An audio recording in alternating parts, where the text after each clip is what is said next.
j'ai appris très tôt que les plus grandes trahisons ne se crient pas, elles murmurent. Elles avancent en douceur, déguisées en sourires, en promesses, en vernis de respectabilité. Et ce soir-là, en remontant l'allée de gravier, menant au domaine des Valmont, je sentais que chaque pierre sous mes pieds portait le poids d'années de mensonges, de rancœur et d'une vengeance que j'avais patiemment sculptée comme une lame froide. Avant d'aller plus loin, laissez-moi vous poser une question simple. Où êtes-vous en train d'écouter cette histoire? Dans votre voiture, au travail, au fond de votre lit? Écrivez-le en commentaire, ça me permet de savoir à qui je parle. Et pendant que vous y êtes, si cette chaîne vous accroche, abonnez-vous. Ça paraît anodin, mais pour nous c'est énorme. Ça nous aide à continuer à produire des récits plus intenses, plus sombres, plus mémorables pour vous. Je reviens à cette nuit. On m'appelait autrefois le fantôme des Valmont. Le fils que l'on cache, l'héritier banni, l'erreur qu'on efface. Mon père, Henri Valmont, avait bâti un empire industriel colossal. Mais il avait aussi bâti une muraille de glace autour de son cœur. Il m'avait renié à 20 ans parce que j'avais refusé d'entrer dans son jeu de manipulation et de domination. J'étais parti sans bruit, mais jamais sans mémoire. 10 ans plus tard, j'étais devenu ce qu'il n'avait jamais imaginé, puissant, discret et surtout invisible. Consultant en sécurité, infiltrateur, stratège.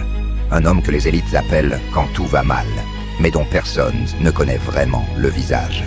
Ce soir-là, j'étais invité officiellement comme conseiller externe au dîner organisé pour présenter la future épouse de mon demi-frère, Lucas. Une jeune femme nommée Clara Morel. Aux yeux du monde, elle était parfaite.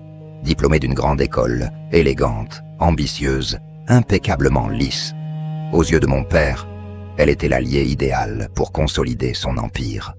Mais moi, je savais autre chose. 3 mois plus tôt, j'avais découvert qu'elle travaillait secrètement avec un concurrent pour démanteler certaines filiales des Valmont en échange d'une fortune personnelle. Une trahison silencieuse, chirurgicale, conjugale, avant même le mariage. J'avais donc conçu un plan. Pas une explosion, pas un scandale public, une chute lente, implacable, parfaitement maîtrisée. En arrivant au domaine, je n'ai pas pris l'entrée principale. Je suis passé par le jardin arrière, où un vieux kiosque abandonné abritait un vieil homme assis sur une chaise bancale. Cet homme, c'était moi, du moins en apparence.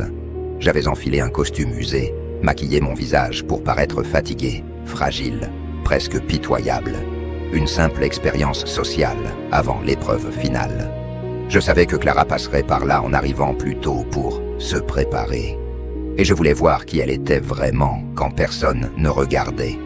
Elle est arrivée, talons claquants sur les dalles, téléphone à l'oreille, parlant chiffres, acquisitions, bénéfices. Elle m'a vu.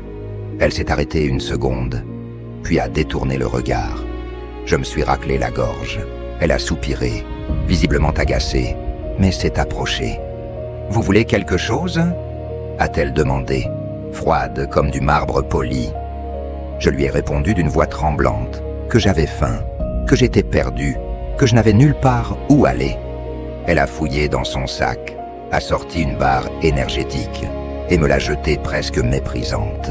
« Tenez, et ne traînez pas ici, vous faites tache dans le paysage. » Puis elle est partie, sans un regard de plus. Pas un gramme de compassion, pas une seconde d'humanité. J'ai souri intérieurement. Le test était terminé. Je suis entré par l'arrière, retiré mon déguisement, repris mon apparence habituelle. Costume sombre, posture droite, regard acéré. Le majordome, qui travaillait secrètement pour moi depuis des années, m'a accueilli sans un mot et m'a conduit jusqu'au grand salon. Lucas était là, nerveux, parlant trop vite, ajustant sa cravate sans cesse. Mon père trônait dans son fauteuil, comme un roi sur le point de juger une cour. Et Clara brillait au centre de la pièce, comme une perle parfaitement taillée. Quand elle m'a vu, son sourire a vacillé une fraction de seconde. Elle ne me reconnaissait pas, mais quelque chose l'inquiétait. Le dîner a commencé dans une salle immense, froide, presque cérémoniale. Une table interminable, des chandeliers en argent, des tableaux de famille observant chaque geste. Mon père a pris la parole d'une voix grave. Ce soir n'est pas un simple repas, c'est une épreuve. Clara a hoché la tête, confiante. Moi, je me suis levé. Permettez-moi de proposer une tradition familiale oubliée, ai-je dit calmement. Un exercice de vérité. Lucas m'a lancé un regard paniqué. Il savait que je ne faisais jamais rien au hasard.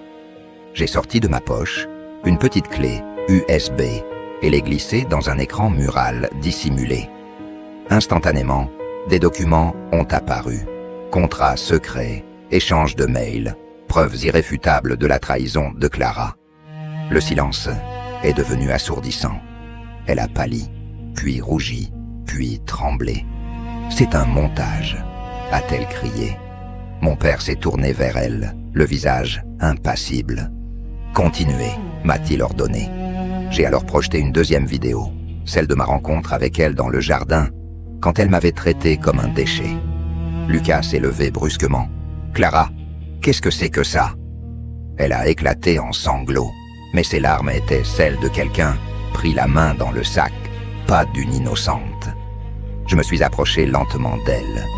« Vous vouliez épouser mon frère pour accéder au pouvoir, mais vous n'avez jamais compris ce que le pouvoir exige vraiment, le caractère. » Mon père s'est levé. « Sortez. » Un seul mot, tranchant comme une guillotine.